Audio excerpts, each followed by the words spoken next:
Hello, everyone, and welcome to another episode of Sterling Live. My name is Caitlin Brower. I am Sterling's social media manager, and Sterling Live is our weekly, sometimes bi-weekly live series where we stream across LinkedIn, Facebook, and YouTube. And each week we have phenomenal topics, phenomenal guests, and that does not change this week. As you can see, I have three amazing guests with me, so I'm not even going to take any more time. We're going to get right into this because we have a lot of good content for all of you today. So let me introduce my guests to you.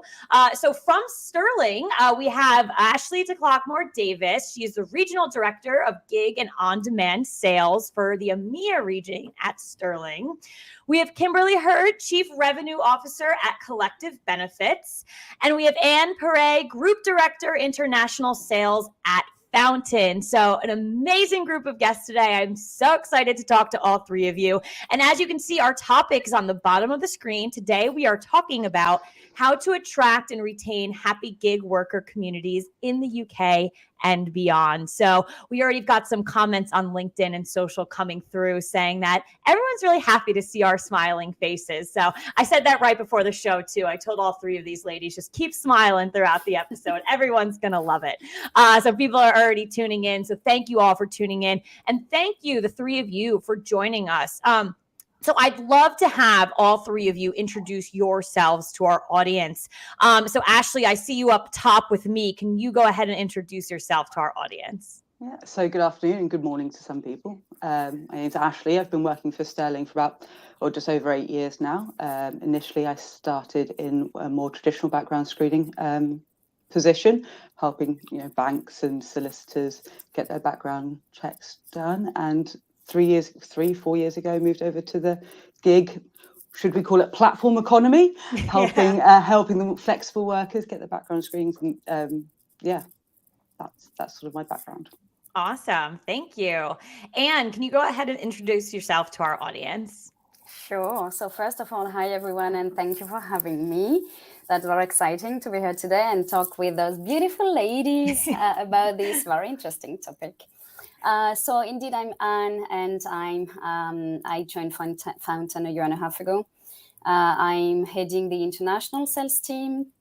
And before that, I worked in different industries, banking industry and the advertising industry, and particularly within the ad tech industry. So, and after that, actually, I set up a recruiting agency business. So I went through all the challenges of recruiters, I would say, of what you experience in recruitment, and I have this also background in terms of technology and how technology can actually help recruiters. So I guess I have a lot to say to definitely convince whoever needs to be convinced that technology is the right way to solve all the hiring challenges recruiters would have today. Absolutely. And we will definitely get into that today. So no one worry, we're going to be talking about it. And last but not least, Kimberly, can you go ahead and introduce yourself to our audience? Yeah, hopefully last but not least. Hi, everyone. My name is Kimberly. I have over 15 years building and scaling marketplaces and platforms. I've been with Collective Benefits as the CRO for about 2 years.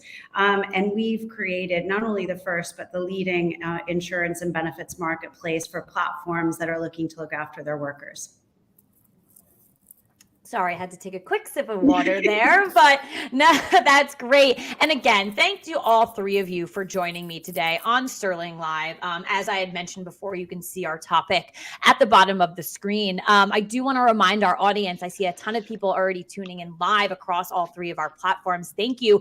You can ask questions to all three of our guests today live throughout the show. If you're on Facebook, LinkedIn, or YouTube, just pop into the comment section, any type of commentary, any type of question that you have, and I will get them over to our guest as I see fit throughout the show. So again, ask questions, but I have a ton of questions. So I'm going to go ahead and get started and start asking away because like I said, we've got a lot. We've got to have a great conversation today. So first and foremost, we chose this topic for a reason. So I just want to get, kind of that overarching question. Why did we choose this topic for today's Sterling Live episode? So Ashley, I'm going to start with you on this question. Companies within the current labour market have to fight for workers, and this continues through to the platform economy as well. So the best way to attract and retain workers is by keeping them happy throughout the process and to provide the best possible experience. And that starts at onboarding through to like their general day-to-day life and how they feel within their workplace. Sterling's always been an extension of the companies that we work for, normally maybe founders a little bit before us with the first impression of the partners that they've chosen to work with. So it's something that we feel quite deeply about. Mm-hmm. Absolutely. Kimberly, why did we choose today's topic? Yeah, I think building on that point, looking after workers is always important, but it's the size and scale of what is technically the gig economy that's growing so quickly. So it's due to grow over 300% in the next few years and account for about 50% of the workforce, really just in the next few years. So it's rapidly growing. But there's also an increasing need for how we need to change and how we need to look at and evolve our perception of the gig economy.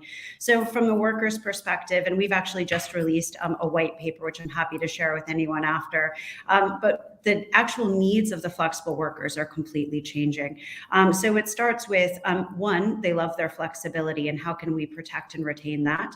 And then also how can we look after their well-being?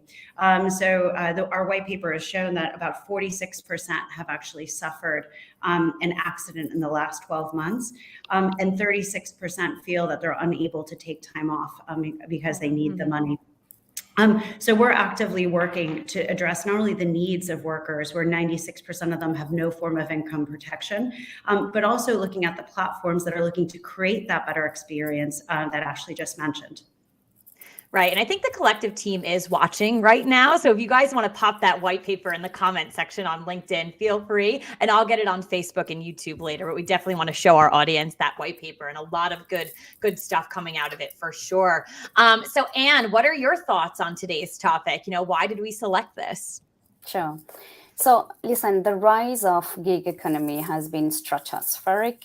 There's no doubt about that. So why? Mainly because anyone with a smartphone can apply to perform services, really, such as ride sharing, food or grocery delivery, and all of which can be done on the gig workers on schedule. So this mobile phone dependent work style is, I believe, a perfect fit for workers who want to make their own hours and prefer non-traditional work environment. Which means that this type of work also benefits from a non-traditional application process that eliminates CVs or in-person interviews, and just to get workers really ready to serve customers fast. Yeah, I mean, the goal remains the same when you're bringing on new employees, new workers, things like that. We're trying to get people in and we're trying to make them stay. But as you just said, Anne, it's a non-traditional process when we're looking at, a gig platform. So a lot of stuff we're going to get into today will definitely address that. So I want to go into my next question here because we are discussing the gig economy today specifically. But I wanted to know, is it fair to say that, all the points we're going to be touching on will be relevant to more traditional employers from all industries? So Anne, I want to stay with you first on this question because you just addressed the other part of it. So now I'm bringing in that traditional aspect too. Yes, the answer is absolutely. Absolutely. And absolutely. Many industries actually can learn from the gig economy. The way they have embraced the use of technology in the recruitment and hiring space was unique. And it didn't happen just 2 years ago. It started years ago, like really a few years ago. And it has really allowed them to grow exponentially and to expand so quickly in so many countries. So I think there's a lot to learn here. And Unfortunately, we can say many industries and companies don't want to identify themselves with the gig economy, and actually they are even actively trying to separate themselves from that. And it's unfortunate because I believe they are missing out on the lessons and tactics they can actually gain from embracing their strategies. Absolutely. Ashley, what are your thoughts on this? So I spent a lot of time working in background screening for traditional background screening users and now the gig platform economy. And the time that goes on, more and more sort of conversations are crossing over. So where metrics used to be the most important thing to gig economy, and actually it wasn't a big problem or something that was very interesting for traditional background screeners. It is now quite important for traditional background screening, like the candidate experience. It's all kind of rolling into one ball now, that everybody wants everybody to have a wonderful first experience. They want to have a mobile first design. They want it to be accessible to everybody at the touch of your fingers. And whereas that wasn't a traditional background screening requirement maybe 6-7 years ago, I think that there's an expectation now from platform users and traditional background screening users. Yeah, definitely. We talk a lot about the experience as well, and we're going to get into that a little bit more later. We're going to get into communication a little bit more, but it's people can say, like Anne, you had mentioned, they try to separate themselves, but when you bring things together, there's going to be the overlap, and there's going to be things that all types of employers need to address for sure. So that's kind of there is no separation with the gig and the traditional. So I'm happy you guys are raising these points. Want to say thank you to Kimberly, your team, Annabelle, Mark, and Megan. Put the white paper on LinkedIn. So everyone, she's going to be referencing a lot throughout the show. So definitely go in there and click on that. I knew I could get a bunch of people to put the white paper in there. So Kimberly, your thoughts on this question? Yeah, I mean, again, to echo Ashley's point, I mean, there's no difference. I mean, I actually don't see the gig economy as this term anymore. There's not a single industry or a single company that isn't powered by flexible work. And in the next few years, more than 50% of the workforce will be flexible workers. So I think sort of the time of just thinking about the gig economy as task-based work is something that's old. The modern version of this, the current version of it, is that every industry is impacted by flexible work. And, and the same thing is true. So as we think about flexible work, what has traditionally been the employer model of thinking about building your worker brand or your employer brand is now very much the case for platforms that are powered by flexible work. They have to think about building the best experience for their workers, from a mobile app to onboarding to how they're looking after their workers in order to be competitive. Yeah, it's a great point to make. And I actually want to expand upon that a little bit, later when we're talking about applicant experience and things like that. But Kimberly, I'm going to stay with you for this next question here. So again, before we get into that entire experience, can we look at some of the trends within the gig economy that may help frame, conversations or give a little bit more context? So Kimberly, again, I know you've got some great stuff for us looking at the trends right now. Man, I feel like now I've got to really deliver some great stuff. Gosh, all right, no pressure. No pressure. I think on trends, I mean, listen, we've talked about the explosive growth of platforms and platform economy. And I think with that means that the world is really waking up to a changing need by these flexible workers.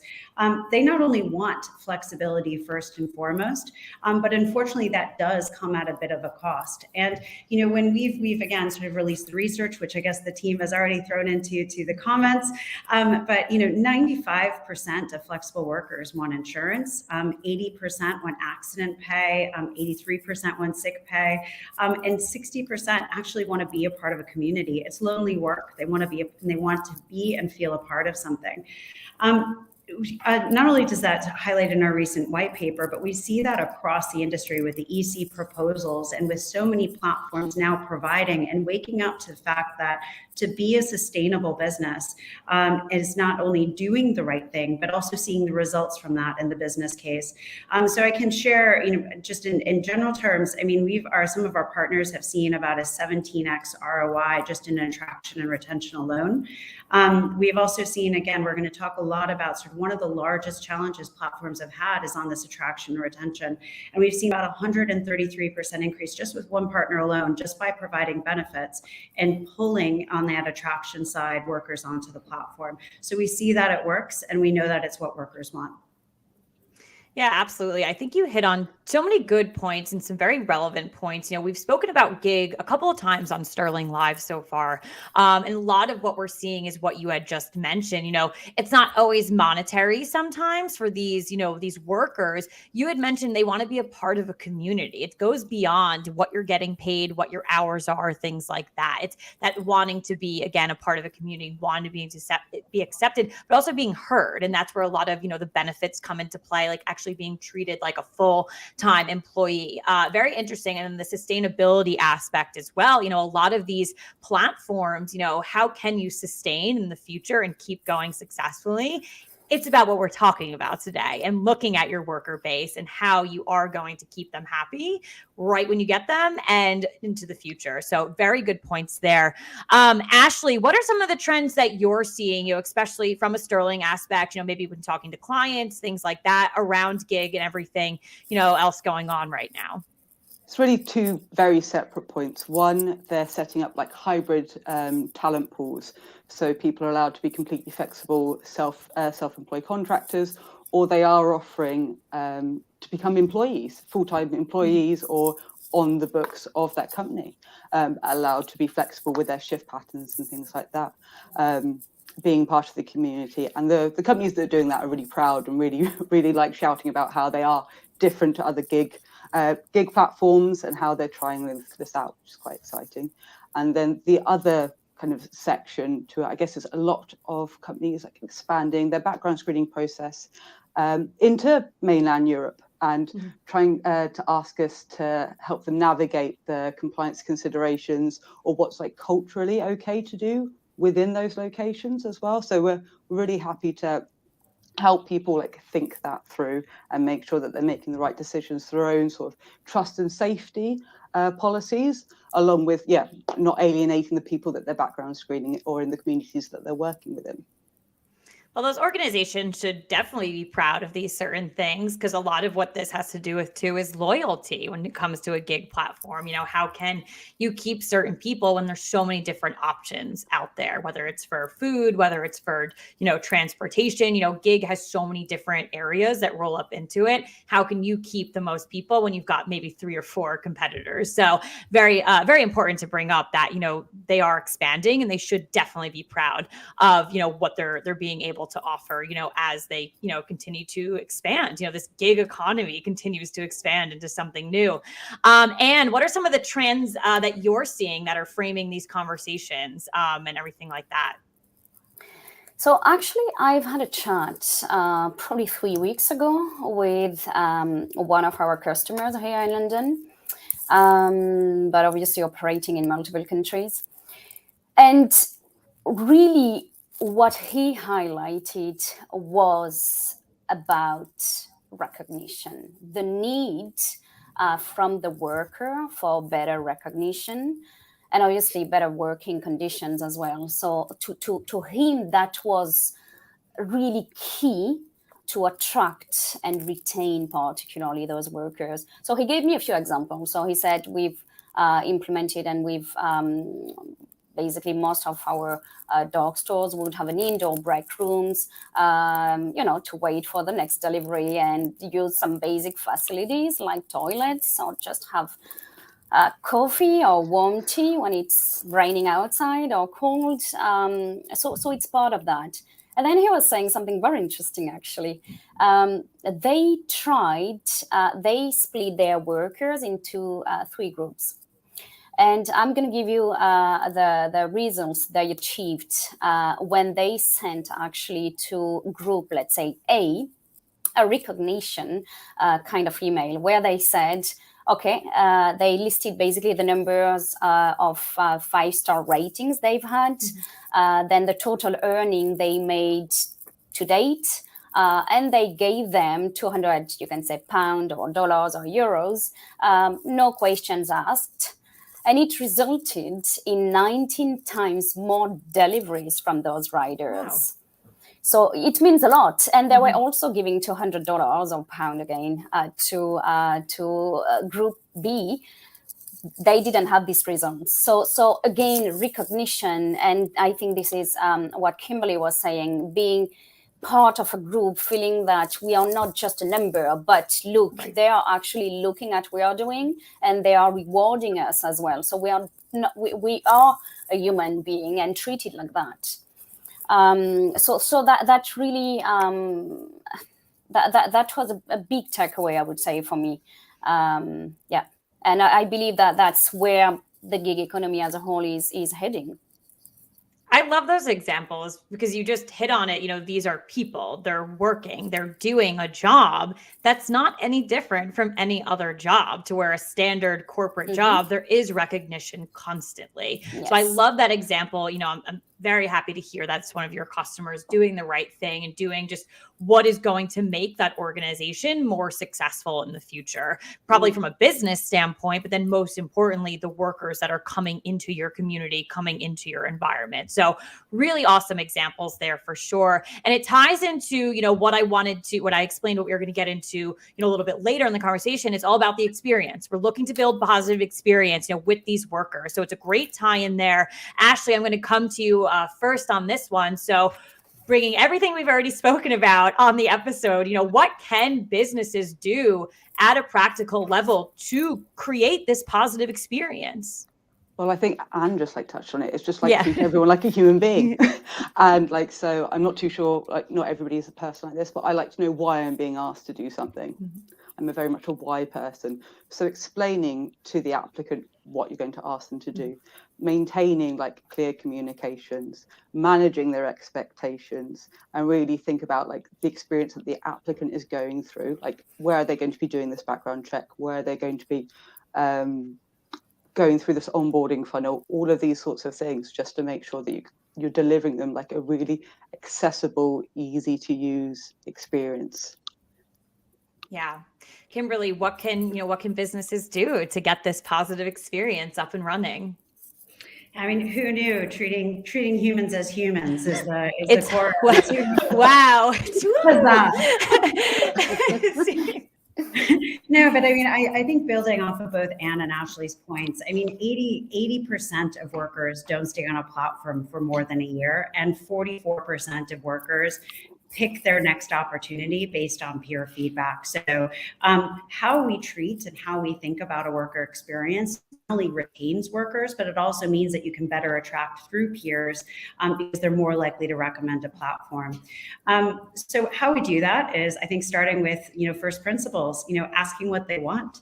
I mean, it's amazing. We work with partners in 29 countries globally, and starting with just asking what workers want is the core of what we do and really what we've learned. And, to say that 81% of workers are more likely to stay at platforms if they offer benefits like sick pay completely bucks the trend of what's happening in the market. And, we, of course, I think this is where I want to do a bit of a shameless plug. We've made it really easy, so on a practical level for platforms and companies to be able to provide those benefits.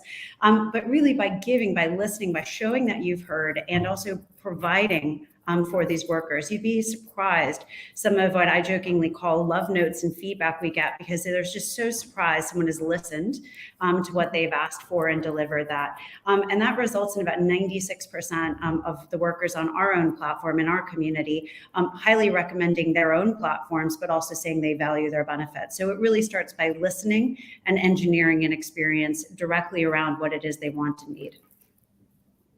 No, I think that's great. And I want to touch on communication a little bit more in a second. But Anne, I know you provided some really awesome examples earlier, but do you have anything else to add in regards to businesses creating this positive experience? Yes, actually, quite a lot to say here. So let me first tell you something. We have published a collaborative research report, a couple of months ago, done with Boston Consulting Group.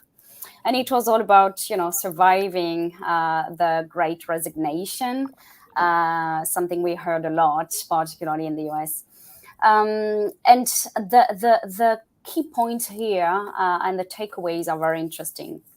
So we all heard, companies increasing the hourly wage to attract more workers, others offering, signing bonuses or even additional PTO days to, attract more and just try to compete really with everyone to get more in their pipeline. But the reality is that yes, it's helpful, and I don't think anyone would say the opposite, but what they need is to build a long-term solution. And employers really must consider a more holistic approach, and also they should incorporate some more data into their decisioning. So they really understand the applicant journey, what works, what doesn't work, which job board will drive, better quality applicants and all the rest. But I mean, the key takeaways were first that employers need to speed up the hiring process. And it's unless automation is kind of underneath this speed, there is no way they can achieve that. And let me give you a number here. If you offer a position to someone in less than 7 days, you increase your hiring rate by 80%. That's a lot, meaning that the quicker you're going to be to extend an offer, basically the more chance you give yourself to attract and to hire people. The second takeaway was about, and I think Ashley mentioned that, mobile-driven applications.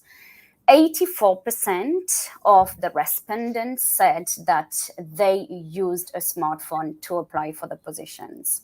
84%. Mm-hmm. And we see so many companies still out there, still sending emails, giving phone calls to screen the applicants.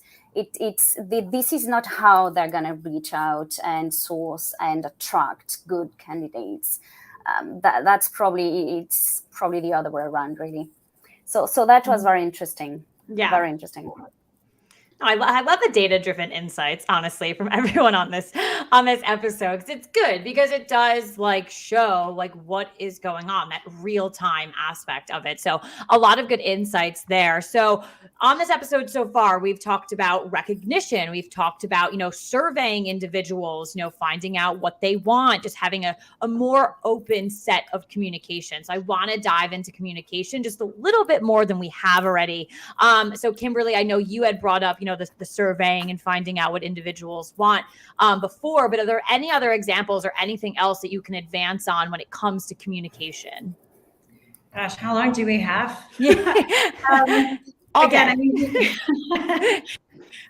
Communication is the core of everything. So again, we work across 29 markets in every industry, and the way workers both digest and the way they interact with content and with communications is totally different. I'd say that especially in the work that we do, we've run industry research, and about 70% of workers who actually have insurance available to them do not know that they're insured, and about 50% don't know how to claim, even though they have had a claimable incident. And we think that's appalling. It's not just a waste of money for companies who are paying for the insurance, but for the individuals who deeply need it, and to know that they've got that protection in place. So we've actually had to sort of peel away the layers of communication. So moving away from things like traditionally sending just emails and newsletters, to really almost thinking about things like TikTok style videos about how to increase awareness of a program. We're thinking really creatively how to harness things like WhatsApp, because we know that this is a medium. So to Anne's point, everyone's on their mobile phones. And when they're in between jobs, they're definitely on the likes of a TikTok or something else. So what do we do to sort of become sort of more native in the way not all of us are actually digesting content? But the most important thing we think around communicating is making sure that it's two-way. So it's not just one directional communicating at or to your workers. It's actually both, as I said before, listening and responding to make sure they know that they're heard. And that's no pun on my last name.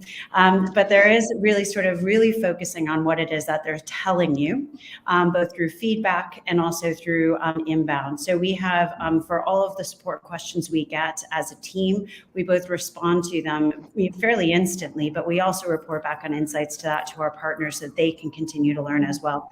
But communications is the core of everything. It's not just building it, it's making sure it's understood. And it's not just online. As much as we're on our phones, it's really about thinking about what it is offline. And again, it's creating the experiences that at every touch point. So, from onboarding and throughout, that they're well aware of not only the programs and the experience, but also, really the benefits that companies are working hard to provide for them. Yeah, I really appreciate, a lot of the steps that, your organization is taking to, reach out in multiple different ways, because, we are all in different spots. The offline aspect is crucial. Definitely love hearing that. And then also too, we get feedback as organizations all the time. We get, whether it's from clients, candidates, other partners that we're working with. So, it's really good to not just get the feedback, but sit down and really analyze it too, and understand what is that next step you can take with everything that you've just learned from any group, client, candidate, partner, anything like that. So really appreciate a lot of the steps, Collective's doing right there. That's awesome. So Anne, expanding on communication, it is key, obviously. So any further thoughts on that? Yes, it's very much key. I would say it's essential, if not critical, in nowadays labor market, when you know that candidates are applying for multiple roles at the same time. It's actually it's very difficult for employers. It is. We keep hearing them day after day telling us how much challenges they have, struggles they have, and whether they're in the UK, in the US, in Vietnam, in South Africa, it's literally the same everywhere. So when we talk about communication, we are actually talking about engagement. It's all about engaging with the applicants. And if you don't engage straight away when they start the application process, there is a good chance for you that you're going to miss on this one, and you're not going to convert this applicant. So why? Again, because if they don't know if you receive the applications, if you are processing it, if you don't tell them quickly enough, again, they will just accept another role. Yeah. So you need to also remind them. So not only you need to keep them aware of how they are tracking, but and performing, but you also have to tell them, remember, you need to submit your driving license. Remember, you have to go through this background check. So if you don't keep them fully engaged throughout the hiring process, you're going to be struggling. Mm-hmm. Another way to communicate well with them is by offering different ways to, for instant, interviews, for instance. So instead of scheduling an interview in 3 days, why don't you tell them, okay, listen, I'm available now. If you are, let's have a chat. Mm-hmm. You are just putting yourself in their shoes. Okay, the way they live is based on freedom, flexibility. So if companies understand that, and if they can match their application process to a gig worker's lifestyle, they will be much more attractive to them, and they will actually they will attract more of them and convert more of them as well. So it's all about understanding your applicants better, again, getting the right data to understand what works and what doesn't. And again, nowadays, communicating with emails doesn't work. Opening an email, there is a 7% open rate. When you get an SMS, you open it within the first 5 seconds, literally. So if you want to have a good communication with your applicants, you need to communicate with SMSs or WhatsApp. Phone, they have their phones in their hands all day long. No, it's true. Mine's literally right here. Don't worry, I was gonna say it's literally at my hand. So it's a great point. It's right there. So it's that means of communication that you need to be spot on and listening. Going through a hiring process, getting a new job is supposed to be exciting. It shouldn't be this process where it's so painstaking and you don't understand what's going on, what's the next step, who, what employer is going to actually talk to me, which one's not going to. And right now, as we've discussed, specific to gig, but then also traditional employers as well, you don't really have the time to kind of mess up, so to say, during this time. There's going to be people coming in and coming out, and how are you going to be able to grab onto the really good ones and keep them? So a lot of great points there. So I have one last question for the three of you, and it's one of my favorite questions because I know Sterling, Fountain, and Collective are all going to bring a unique insight to this because we're talking about technology. So going into a little bit more, so we know that gig is inherently a human business, but it's enabled by technology. So what role does that technology play when it comes to providing that positive worker experience? Ashley, I'm going to come to you first on this question. Well, good technology, because we all know there's bad technology that doesn't work, wireless headphones being my favorite at the moment. Good technology is stuff that makes life easier, makes life more accessible. And if you start with good technology, and then everything just scales from there. So like talking specifically about background screening, like the ability to integrate with a partner like Fountain is fantastic, because the applicant can just flow through. It goes to basic enough to be able to do an electronic signature. Like, how long has that been around? But if you had to print something out and then have to sign it and then upload it, really basic technology, but it's making everybody's life easier. We can pre-populate addresses, digital identity to make, compliance that much more switched on and make applicant experience so much smoother. So yeah, if we can build a program that makes life easy for everyone involved, that's your end users at the platform company, the end users signing up to the service, I think that's like the cornerstone of being successful for everyone. Oh, and then it's scalable as well. So you can do it for 20 people or 200,000 people. Yeah. Doesn't matter. You might got someone a little nervous hiring 200,000 people within 5 seconds. Will the technology work? Yes. No. But it's very, very important. Like you had said, bad technology is very apparent and you can see it right away. But when you have kind of that basic good technology in place, it just makes things that much easier. And that's crucial when it comes to experience. So Anne, what are your thoughts in regards to technology and providing that positive worker experience? Yeah, so, I mean, some people, would think that automation removed the human touch, but I think we need to rebrand really automation. Actually, automation really allows recruiters to have a much broader, much consistent, and much more reliable, actually, reach. So I would challenge that. And at Fountain, I would say what makes us very different is that you can have a very bespoke and customizable way to speak to your candidates. So there is no predefined templates. If you want to be very laid back, if you want to tell them in a very friendly way, "Oh, hi there, thanks for applying. Please go through that and we'll touch base in a bit." you can talk to them like that, or you can be more formal. So it's all about, again, what kind of experience you want them to have. Are you ready to talk the way they talk themselves? Can you adjust yourself with your, I'm not going to say personas, but with the people you're trying to attract and hire, and they get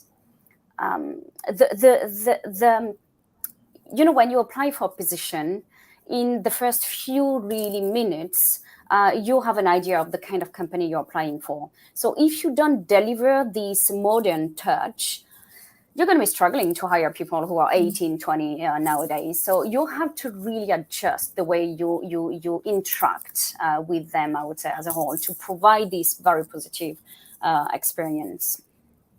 I think your point on automation and kind of rebranding it is critical, because you're right. People assume as soon as you start automating these processes, it pulls away the human touch. In my opinion, if you put these processes into place, it gives you more time to have a human touch, to develop relationships a little bit more. I think of it from a marketing perspective. It gives you more time to be in real time, in the trends, if something happens. If you're doing everything all at once, you're not going to be there. You're not going to have the time. So it relates directly in regards to a candidate, in regards to an employer you just hired, an employee you just hired. So yeah, I think I really like that. So that's our campaign today. We're going to rebrand automation. So I think it was a really good point to bring up. So technology, positive experience. Kimberly, what are your thoughts here? Well, gosh, I mean, I work in insurance. If ever there's an industry that needs rebranding, in addition to automation, I would say this might be one of two campaigns. Two. No, I mean, listen, I couldn't agree more, with both what Ashley and Anne have said. I think that there are two things. When we talk about a good experience, especially for the quote unquote gig economy, it's around saving time and it's about trust. And I can only think about, so in insurance, for instance, one of the most pivotal points where someone is actually in need of support is when they're making a claim. And 89% of trust is literally won or lost, not of the insurer, but actually of the company providing insurance based on what happens in that claims experience. I personally have had the really awful experience recently of filing a claim. It was about 37 pages of a form online that I didn't have all of the documentation. It took me a good couple hours to do. And then it went off into the ether. I then had to spend time calling and finding out. So, to Anne's point, when we think about automation, we think about technology, we've actually completely rebuilt, for instance, the claims experience. So we're taking out all of the unnecessary information, adding in things like electronic signature, being able to take with your phone a picture of evidence in order to submit a claim. And we've also put in a claims dashboard so that you actually know where your claim is and the status of it. So it's putting control back. And I think that's good technology, as it puts control back into the hands of someone who needs it. I think as well, as we talk about sort of a digital experience, it's not just, again, sort of going back to rebranding automation, it's around how it makes you feel. And so there's so much of technology that allows peers to connect, or more peer content. We talked about the importance of communication. And so as you build that trust with a good experience, I think you can really build that in and using technology. And really, to your point, it allows you more time then to create that personal approach. Yeah, I really like the point of giving control back to the individual, because that's something too that can be very frustrating if it's a claims process, if it's a job application, if this is your thing, if you don't have control over it, that kind of, raises definitely a couple of flags, and it might, definitely frustrate you into, do you move forward or do you kind of move and go in another direction? So I really do like that point for sure. So, wow, we have had an incredible episode so far. All three of you have provided such great insights. So before we kind of wrap things up and get some final thoughts from you three, I did want to remind our audience, if you're watching live on Facebook, LinkedIn, or YouTube right now, if you have any final comments, any final questions for these three, please pop them in the comment section on each of these platforms, and I'll get them over to them as I see fit. But as we wait for any final questions, I would love to gather some final thoughts from the three of you on today's episode, on the topic, anything you want to leave our audience with. So Anne, I'll start with you here on final thoughts. Well, if anything, I think I would like those who listen to the chat today to remember that you can't, if you are an employer, you can't spend more than 7 days to hire someone. You have to be much quicker. And remember that, as we said, automation doesn't mean impersonal. It means that you're going to make your life easier, and you're going to make better use of your recruiter's time. And it's very important, in addition to providing a very great candidate experience. So yes, and things are going towards the right direction, I would say. So yeah, a lot more to come, I would say, for the gig world or the gig economy. And now, they are delivering in some countries already some medicine in minutes. So I believe there is, yes, a huge potential for growth again. Kimberly, final thoughts from you. Well, flexible work isn't going anywhere. So I think, to Anne's point, there's a very, very bright future where more than 50% of the workforce will be working flexibly. And companies that want to get ahead and stay ahead need to start thinking about what flexible workers want and what worker well-being looks like as we look at this next chapter. We happen to have a couple answers to that. So if anybody is interested in that, we have a white paper that we've recently published around what flexible workers are looking for. But really, it comes down to understanding their needs and then delivering on those needs, creating an experience and communicating with them. And I think we've talked a lot about the different ways we can do that online, offline, and of course, with a shameless plug by working with collective benefits. And so I think those are my final thoughts. Perfect. Ashley, final thoughts from you. So I think the roundup is, if we just treat everybody like a human being, everyone's just going to have a much nicer time, and they're going to more likely to go through the process. They're going to more likely stay because you're showing that you care. Safer communities are starting with like a background screening process. That's my shameless plug for Sterling. And technology should most definitely like enable people to apply for jobs, get jobs, and kind of live the life that they want to live. Absolutely. Well, let's keep the shameless plugs going. Ashley, where can people find Sterling? Obviously, you're watching on Sterling social platforms right now. But Ashley, where else can they find all things Sterling? All things Sterling is sterlingcheck.co.uk. We've recently released a digital identity hub to help companies navigate the new change of like the home office and do right to work checks. So there might be some quite interesting technology-based stuff there. And if there's any sort of background screening questions that you have, you've got me on LinkedIn, not Instagram. Yeah, that's okay. I won't direct people to it at your Instagram. No. Kimberly, where can people find all things collective benefits?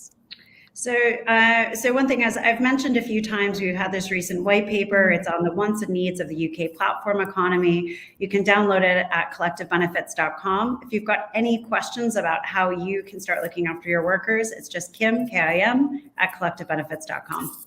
And it just got popped in the LinkedIn chat. Thank you, Megan. So you can see the website there. And where can everyone find? Yeah, I know, fast, very fast. I queued them up nicely before, so now they know. Just plug it in. And where can everyone find all things Fountain? So you can find us typing get.fountain.com. We are on, obviously, Instagram, LinkedIn. You can ping me on LinkedIn. And yeah, I'm more than happy to discuss, obviously. And to continue, actually, this discussion. Yes, a discussion worth continuing for sure. And then thank you to Ed, who just put in Sterling's digital identity hub within the LinkedIn chat. So everyone go check out all these resources that we've got rolling through live on LinkedIn, a couple of things on Facebook and YouTube too. That is our show today. This was an outstanding episode. All three of you provided such incredible insights for our audience. I could not thank you enough for joining me. A huge shout out to our live audience too on Facebook, LinkedIn, and YouTube, and those who are catching this on demand. We really appreciate your support as always. But Anne, Kimberly, Ashley, thank you all so much for joining me today on Sterling Live. And thank you to you. Yeah, thanks for having us. Absolutely. Okay. I will catch everyone on the next episode. But again, thank you to everyone for tuning in, and we'll see you next time.